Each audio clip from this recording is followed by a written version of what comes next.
Alright, so the book I read is called The Trials of Apollo, Book 1, The Hidden Oracle. It's a book by Rick Riordan, and I've read some of his other books, the Percy Jackson the Olympian series, Heroes of Olympus series, the Kane Chronicles, and Magnus Chasing the Gods of Asgard. So basically, in The Hidden Oracle, the Greek god Apollo is punished for events that led to war between Greek and Roman demigods. His punishment is that he becomes a mortal teenager named Lester Papadopoulos. No, I'm not making that up. And he becomes bound to serve a young girl named Meg McCaffrey. So together the two make their way to Camp Half-Blood, where they find that a group called the Triumvirate, which has been working in the shadows caused conflict for the past few years, has begun to seize control of the 5 oracles, beginning with the Cave of Delphi. Their task is to find the Grove of the Dona, an oracle site that's hidden itself in the woods of Camp Half-Blood. And upon finding the grove, they meet Emperor Nero, who, came back from the dead. He's the leader of the Triumvirate. He's somehow not a zombie. And they have to stop him from burning the grove. So, I think Rick Riordan wrote this book because this is the first book in a new Percy Jackson type series, which has been in extremely high demand since The Blood of Olympus came out, which was his last book. But this series tries to break it away from the Percy Jackson character, who's been the main character in the past 2 series of his. And what sticks out to me is, firstly, his blending of elements past and present. One quote from him is like, it goes something like this. Hercules was like the Starbucks of ancient Greece. Everywhere you turn, there he is. So, he does a really good job of describing the inner thoughts of Apollo, who's one of the most vain gods in Olympus, and describes his thoughts when he becomes a mortal person. So, a good example. How do you mortals do it? You're just walking sacks of meat, waiting for the meat that your soul lives in to rot. How do you go about living in a sack of meat like this?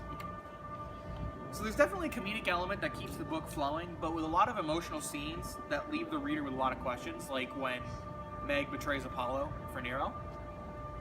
And so lastly, I really would recommend this book, along with a lot of other books by Rick Riordan, to someone else, because they make you laugh and they know exactly when to catch you off guard.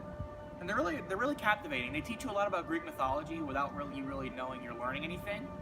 But they're still really fun books, and they're just they're really good series, and they really keep you captivated. They keep you reading.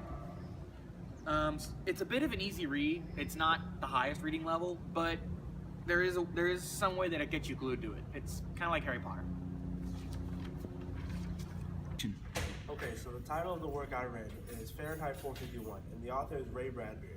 And this was the first time I had been exposed to any of his work. So the book begins with Montauk, a man whose job is to burn books, as they have been outlawed by the society. One night, when returning from work, Montauk encounters 17-year-old Clarice McClellan. Clarice begins to open Montauk's eyes to the bleakness of life, not by directly interrogating him, but with innocently and naively penetrating questions. Her love for the natural world and her free spirit caused him to question his own life. Montauk soon experiences frightening events. His wife attempts to commit suicide. An old woman commits suicide by choosing to be burned alive with her books, and he hears that Clarice has been killed by a speeding car. These events help with his dissatisfaction and cause him to turn to stealing books, until his captain, Beatty, begins to suspect that he is hoarding them. Montauk soon tasks himself and his wife with reading the stash of books that he has taken, and if they do not see value in them, they will be destroyed. His wife Mildred is totally against the idea and she kind of hates him, but it's okay. Montauk begins to delve deeper and deeper into books, hoping to find solutions to society's issues. He believes that society has lost touch with the natural world, partly due to his experiences with Clarice. This leads him to contact an English professor he had met before, Faber. Faber agrees to guide him through his quest for knowledge. After Montauk returns back to his house, Mildred's friends arrive to watch basically parlor TV and just watch stuff on the walls. Montauk, very uninterested, tries to attempt a meaningful conversation, but when that fails, he attempts to recite poetry to the woman, and at the behest of everyone there, he basically disgusts everyone in presence and causes his wife to lock herself in the bathroom and attempt to commit suicide again, and her friends to leave and abandon them. Montauk then goes to the firehouse and turns in one of his books, but Beatty reveals that he was once a former reader of books. They then receive a fire alarm, and the destination turns out to be Montauk's house, with him learning that both his wife and friends turned him in. Beatty orders Montauk to destroy his house, and as he does, he discovers a communication device that Faber gave him and plans to hunt Faber down. Montauk, to protect his friend, burns Beatty alive, knocks out the other firemen, and attempts to escape. He makes it to Faber's house, and Faber urges Montauk to leave the city to basically get in touch with other people who have a love for books. Montauk is able to escape the city, meets with the travelers, and meets a man named Granger. The group that Granger's with tasked himself with memorizing books in order to help rebuild society. The group soon witnesses bombers fly over and destroy the city with nuclear weapons, all but killing everyone in the city. The group witnesses this attack and then moves on to try and find survivors and help rebuild society.